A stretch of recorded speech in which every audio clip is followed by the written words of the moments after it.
spots still in line to have a chance to advance to round 2 and go for the pole. And one of the great surprises to come out of final practice yesterday, Ryan Sieg in the 39 jumped up inside the top 5. We'll see if he can duplicate that speed in qualifying.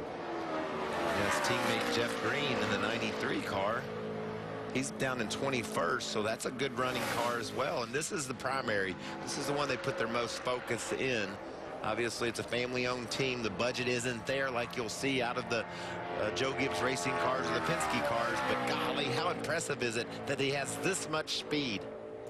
And he's tracking barely inside the top dozen. I know down in turn 1 and 2, he made up a lot of ground down to the middle of the corner, lost it on the exit. Does not look like he's going to break into the top dozen. That car looked like it was pushing, Larry. The front end just didn't want to turn on exit. Got in the corner good, but it just didn't have enough grip in the front tires for him to commit to the gas and keep it down. Shoved up the racetrack a little bit, almost out of the groove on the exit of turn 4. Before I have to do it tomorrow for real, I'd like to at least have a pretty good idea. And we've seen a lot of cars up and down pit road today.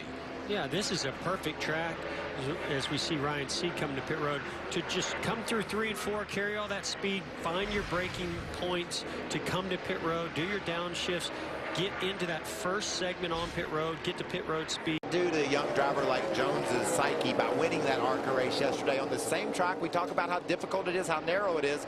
How much confidence does he roll in here with today?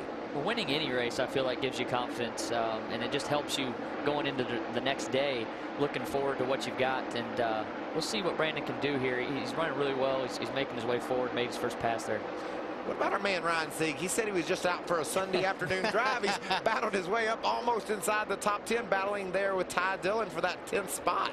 Ty gaining some ground early yeah, in the race. He was pretty frustrated after qualifying with his car, and to get up to 10th this early in the race, he must have a pretty good driving piece here.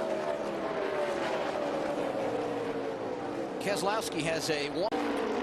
Did you have any experience with any tire issues during your Monster Energy Cup practice, Austin? And do you think that the tire wear will get better as more rubber goes down on the road? Yeah, I think, always as rubber lays down, the tire wear gets better. We didn't really experience any problems with it. I did feel a little inconsistencies here and there from set to set, but I think that's just the new tire we've brought. Talked about Ryan Sieg in the 39. He's drifted back to 13th. Just to some of those crew chiefs elected that strategy. on board with Justin.